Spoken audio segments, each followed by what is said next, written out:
दोस्तों आइए सुनते हैं मुंशी प्रेमचंद की एक और मज़ेदार कहानी, पूस की रात। हल्कू ने आकर अपनी स्त्री से कहा, लाओ जो रुपये रखे हैं उसे दे दूं, किसी तरह गला तो छूटे। मुन्नी ने फिर कर कहा, 3 ही रुपए हैं, दे दोगे तो कम्मल कहाँ से आवेगा? माघ पूस की रात हार में कैसे कटेगी?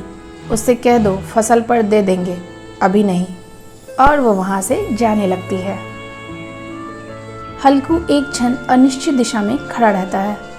सोचता है पूस सिर पर आ गया, कम्बल के बिना हार में तो रात को वह किसी तरह सो नहीं सकता, मगर सहना मानेगा नहीं। वह स्त्री के समीप गया और खुशामद करके बोला, दे दे, गला तो छूटे, कम्बल का कोई दूसरा उपाय सोच लेंगे। मुन्नी उसके पास से दूर हट गई और बोली, कर चुके दूसरा उपाय, जरा सुनूं कौन सा उपाय करोगे?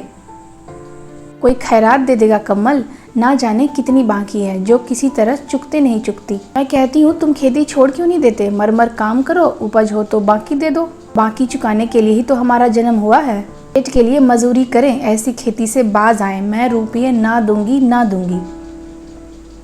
हल्कू उदास होकर बोले, तो क्या गालियाँ खाऊं? मुन्नी ने तड़प कर कहा, गाली क्यों देगा? क्या उसका राज है? मगर यह कहने के साथ ही उसकी तनी हुई भौहें ढीली पड़ गईं, क्योंकि उस वाक्य में जो कठोर सत्य था, वह भीषण जंतु की भांति उसे घूर रहा था। वो हल्कू के पास आती है और आले पर से रुपये निकालकर हल्कू के हाथ में दे देती है। फिर बोली, तुम छोड़ दो अब की से खेती, मजूरी में सुख से एक रोटी तो खाने को मिलेगी, किसी की धौंस तो नहीं।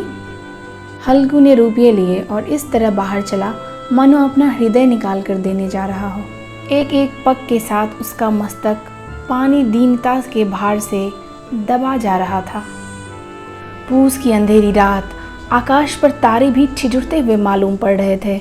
हल्कू अपने खेत के किनारे उग के पत्तों के तरी के नीचे खाट पर ठिठुर रहा था। खाट के नीचे उसका संगी कुत्ता जबरा पेट में मुंह डाले कूं कूं कर रहा था। दोनों में से किसी को भी नींद नहीं आ रही थी। जब किसी तरह तर न रहा गया, उसने जबरा को धीरे से उठाया और उसके सिर को थपथपाकर उसे अपनी गोद में सुला लिया। कुत्ते की देह से जाने कैसी दुर्गंध आ रही थी, पर वह उसे अपनी गोद में छिपटाए ऐसे सुख का अनुभव कर रहा था जो उसे इधर कुछ महीनों से नहीं मिला। जबरा शायद ये समझ रहा था कि स्वर्ग यही है, और हल्कू की पवित्र आत्मा में तो उस कुत्ते के प्रति घृणा की गंध तक न थी। सहसा जबरा ने किसी जानवर की आहट पाई। इस विशेष आत्मीयता ने उसे एक नई स्फूर्ति पैदा कर दी थी और मैं चारों तरफ दौड़ दौड़ कर भूखता रहा। कर्तव्य उसके हृदय में अरमान की भांति उछल रही थी। 1 घंटा और गुजरा। रात ने शीत को हवा से धधकाना शुरू किया। हल्कू ने सोचा पत्तियां बटेरूं और उन्हें जलाकर आग तापूं। हल्कू और जबरा दोनों बैठकर अलाव के सामने आग तापने लगे।